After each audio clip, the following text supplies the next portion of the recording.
Hey guys, what is going on? This is Wrestlelamia, back with another episode. Tonight, it's a wild night of 12 matches, including 8 Colossal Championship matches. Join us now as Wrestlelamia recaps Worlds End and looks at the good, the bad, and the downright ugly. We'll also look at breaking news that longtime WWE producer Kevin Dunn is leaving the company.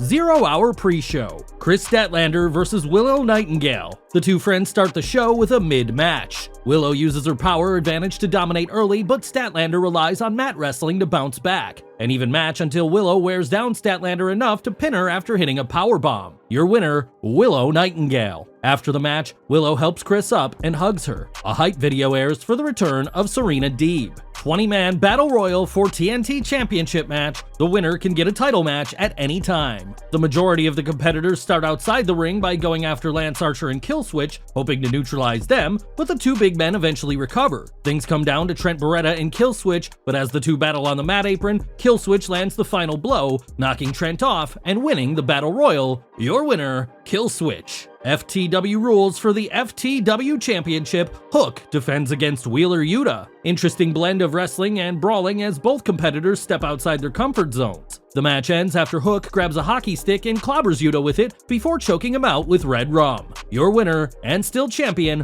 Hook. On to the main show. 8-man tag team match. Blackpool Combat Club, Claudio Castagnoli and Bryan Danielson, Mark Briscoe and Daniel Garcia versus Brody King, Jay White, Jay Lethal, and Roosh. This showcase match features the majority of the competitors in the Continental Classic tournament and makes for some interesting matchups. Not much tag team work except with the Blackpool Combat Club's Claudio Castagnoli and Bryan Danielson. All-out chaos as the action takes place in and outside of the ring. Jay Lethal goes for lethal injection, but Daniel Garcia counters with a roll-up for the win. Your winners, the Blackpool Combat Club of Claudio Castagnoli and Bryan Danielson, Mark Briscoe, and Daniel Garcia. Miro versus Andrade El Idolo with CJ Perry. It's anyone's match until Andrade locks in the figure-8 leg lock, and Miro is in big trouble. However, Lana rakes Andrade's eyes, betraying him and allowing Miro to get the win with a big boot, followed by his game-over submission hold. Andrade taps. Your winner is Miro. CJ blows Miro a kiss after the match. AEW Women's World Championship, Timeless Toni Storm with Luther defends against Riho. The champion effectively keeps Riho from using her speed advantage for much of the match. Storm dominates until the referee sends Luther to the back after interference. Riho rallies and finally unloads with high-flying moves such as a flying body press and a 619. Riho goes to the top rope, but Storm yanks her off the turnbuckle and hits a DDT for the win. Your winner, and still champion, Toni Storm.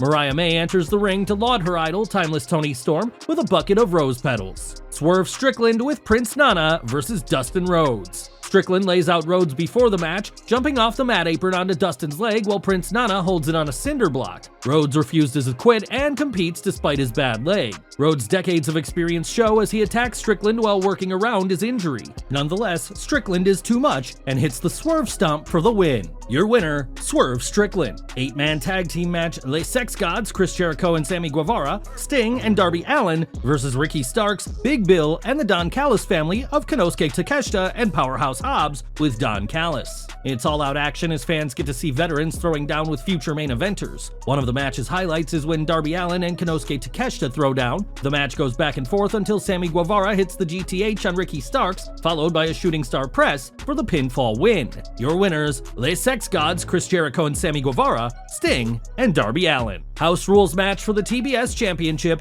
Julia Hart defends against Abaddon. House Rules is that no biting is allowed, no rope breaks, and a 20 count for outside the ring. Julia dominates until Abaddon taps into her savage side, biting Hart and throwing her off her game. Abaddon goes to the top rope again, but Sky Blue pops out from under the ring and throws her off. Abaddon goes after Blue, giving Hart time to recover. Moonsault by Julia and a cover for the win. Your winner and still TBS champion, Julia Hart. No disqualification match for the TNT Championship. Christian Cage with Nick Wayne and Mother Wayne defends against Adam Copeland. Copeland attacks Christian as Cage walks down the entrance ramp and spends the next several minutes pummeling Cage in and out of the ring. Nick Wayne repeatedly interferes, which leads to Copeland putting him through a flaming table. Christian goes to clobber Copeland with the title, but Adam blocks it and lands the kill switch on Christian, covering him for the pin. Your winner and new TNT champion, Adam Copeland. After the match, Killswitch ambushes Copeland, chokeslamming him through a chair. Killswitch is ready to cash in his TNT Championship Match contract, but Christian Cage asks him not to. Christian whispers something in Killswitch's ear, and Killswitch hands the contract to Christian, who cashes it in,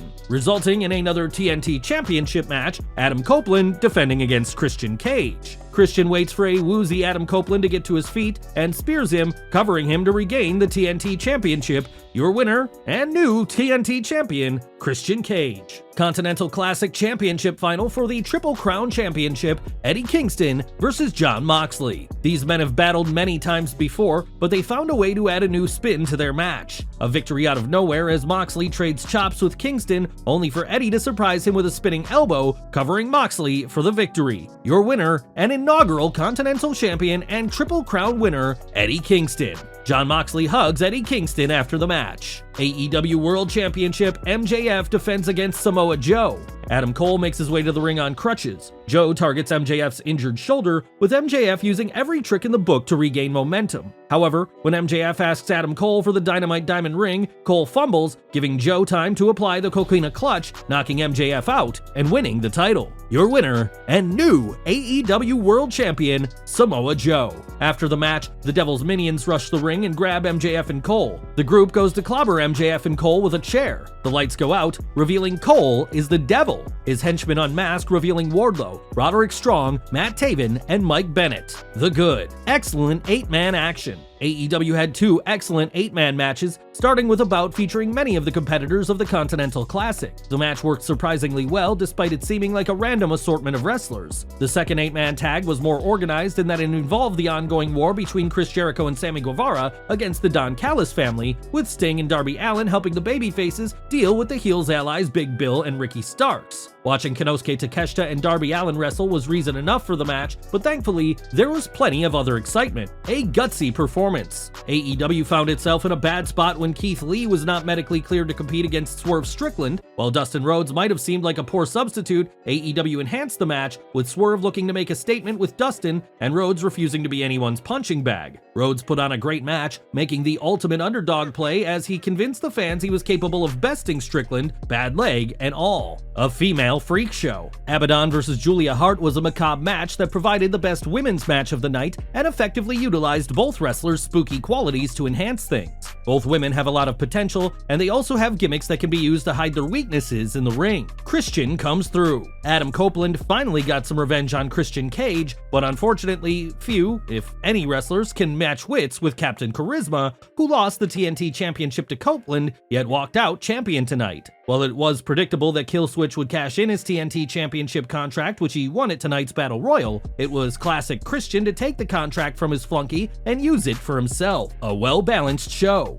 World's End was a well-balanced show that once again demonstrated one of AEW's biggest strengths, its ability to time manage effectively and pace its pay-per-views with matches that don't burn out the audience. While there were some missteps, such as starting the pre-show with Kris Statlander versus Willow Nightingale, most of the show flowed well, and the pre-show featured matches that belonged on a pre-show, but didn't seem meaningless. Hope for Hook. Hook versus Wheeler Yuta was an exciting match that showed how to use Hook effectively. Hook is a capable wrestler, but his size makes it difficult to take him as a credible opponent against most opponents. That's not the case with Wheeler Yuta, and the two had a superb match, with fans thinking either man could win. Mystery solved. Was it worth the wait? Most definitely. While many fans suspected Adam Cole might be the Devil, AEW still did well building up the mystery and keeping fans guessing. The reveal was pulled off brilliantly, as was the revelation of the Devil's henchmen, Wardlow, Roderick Strong, Matt Taven, and Mike Bennett. Hopefully, this can elevate all parties involved, as MJF seeks revenge on the man he thought was his friend. The Bad. An awful opener. Starting World's End with Kris Statlander versus Willow Nightingale was a bad move by AEW, as the match was awful. There were too many blown spots and a reminder of how weak the women's division still is. This match might have been passable on the pre-show, but starting 0 Hour off with this dud gave fans no reason to stay tuned. The Downright Ugly. Nothing ugly. The show featured the usual outstanding action fans expect from AEW, especially at its pay-per-views.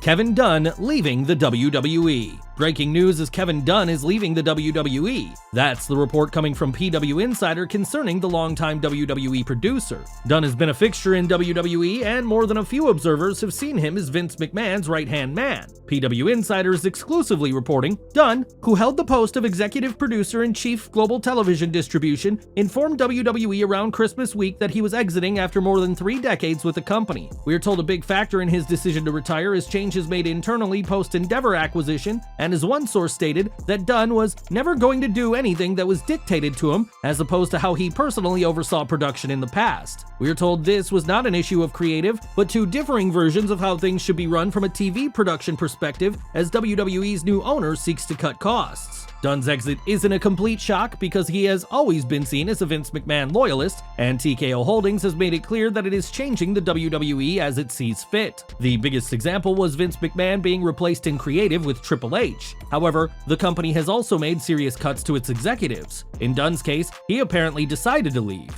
It'll be interesting to see if Dunn's departure leads to any noticeable changes in WWE's production. While it's not unusual for new ownership to make changes to a company, Dunn's departure comes as a shocker. Fightful Select is reporting, "We spoke to several Shock talent who had no idea of the move. Some in WWE think that his role will likely be divided, as several have trained in aspects of Dunn's role. Those we immediately heard from said that Dunn's say had decreased over the last year plus, and that anyone taking over those roles would likely not have anywhere near the power Dunn once had. No word on what's next for Dunn, and whether he's bound by a non-compete clause." Well guys, there you have it, Wrestlalamia's look at the AEW Worlds End pay-per-view, and our exclusive analysis of the good, the bad, and the downright ugly. What did you think of the show? Be sure to leave your comments, and don't forget to subscribe to our channel, and I'll see you next time for some more